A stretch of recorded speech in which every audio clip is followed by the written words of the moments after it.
مولانا خلیل احمد مخلص زنده‌باد. شیراز خان زنده‌باد. نعرہ تکبیر نعرہ تکبیر مولانا خلیل احمد مخلص صاحب زندہباد. مولانا خلیل احمد مخلص صاحب زندہباد. شیراز خان زندہباد. شیراز خان زندہباد. بسم الله الرحمن الرحیم.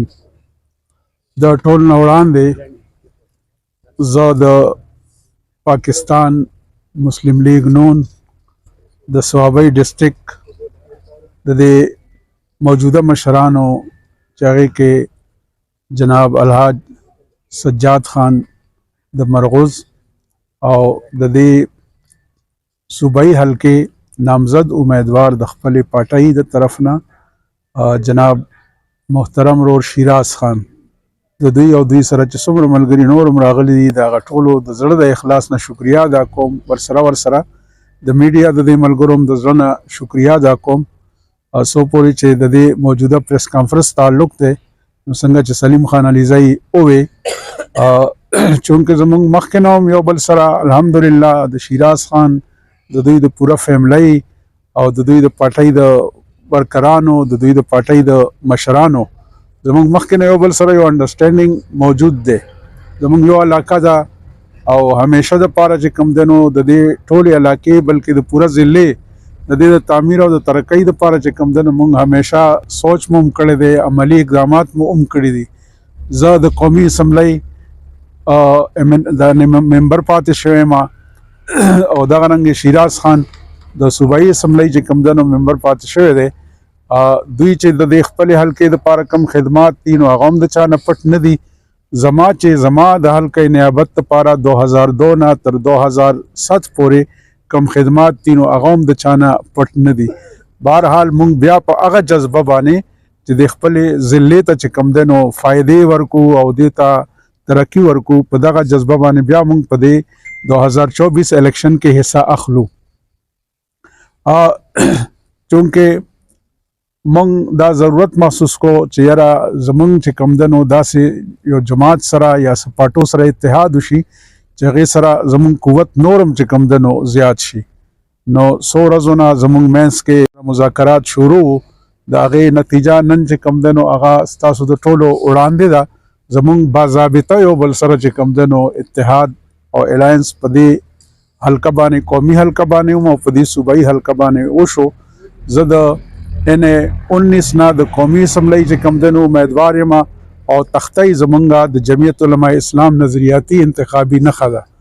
محترم رور جناب شیراز خان د پاکستان مسلم لیگ نون د دې KP د 49 نه چې کوم دی نو د صوبایي اسمبلی امیدوار دی او شهر چې کوم دی نو هغه د دوی انتخابي نښه ده. مونږ به انشاءالله پورا د اخلاص په بنیاد باندې زمونږ منځ کې یو هماهنګي به انشاءالله زمونږ ووټران هغوی به زمونږ دواړو دپاره چې کوم دی نو کمپین په داسې طریقه چلی چې دا فرق په نی چې دا زمونږ کینډیډیټ دی او دا د بلې پارټۍ نه بلکې لکه د یو پارټۍ چې څنګه کینډیډیټس وي نو انشاءالله مونږ به په خپله بذات خود هم دغسې کمپین یو بل دپاره کوو او زمونږ چې څومره سپورټرز دي یا زمونږ څومره ووټرز دي نو هغوی به هم انشاءالله چې کوم دی نو په دغه جذبه باندې مونږ دواړو دپاره چې کوم دی نو کور کور ته او کوڅې ته ځي او انشاءالله کمپین به کوي، ووټ به غواړي. الله دې زمونږ دا اتحاد چې کوم دی نو قایم ولري او الله دې مونږ ته کامیابي راکړي. بسم الله الرحمن الرحیم. زمونږ ډېر خوږ مشر مولانا خلیل صاحب زمونږ د PK-49 کینډیډیټ جناب شیراز خان زمارونو تفصیل سره خبرې خو مولوي صاحب وکړې او واقعي چې زمونږ هم دغه مقصد دی، د دواړو مقصدونه یو دي. نو خلیل صاحب خو خود یو عالم دین انسان دی او قدردان انسان دی، خو د شیراز د باره کې هم زه دا ویلی شم چې هغوی دله د ورورولۍ لاس درکړه نو انشاءالله هغوی کې هم څه ډوک بوک دغه نشته.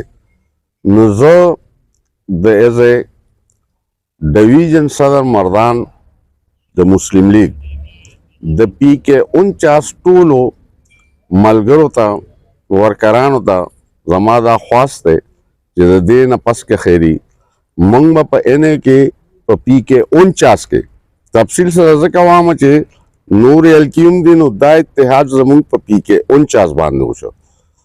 نو زمونږ ملګري و باقاعده په ان اے کې د مولوي صاحب باقاعده کور په کور کمپین چلی او دغسې به زمونږ شیراز خان چې کوم دی هغوی به د خلیل صاحب دپاره باقاعده چې کوم دی د ان اے 19 دپاره باقاعده چې کوم دی نو کمپین چلی او انشاءالله دا به زمونږ ثابتو که خیری چې مونږ هم مولوي صاحب د یو خبرې خلک یو او ډوک بوک مونږ کې نشته چې څنګه د ورولۍ لار درکړه د الله په فضل هم دقسې به وي.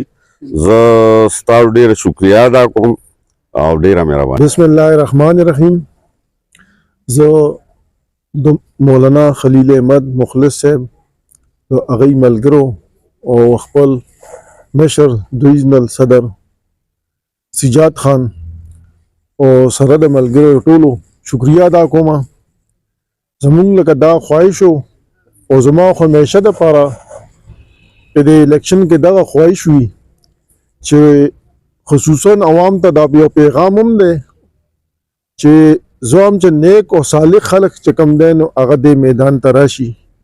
نو شکر الحمدلله زه په دې باندې ډېر زیات لکه خوشحاله یم چې الله تعالی ډېر غفور رحیم دی چې هغه مونږ باندې لکه خپل فضل وکړو او زمونږ ووټ د ضمیر آواز دی او زما لکه دا دلی خواهش و چې نیک او صالح خلک د میدان ته راشي په ال پاکستان کې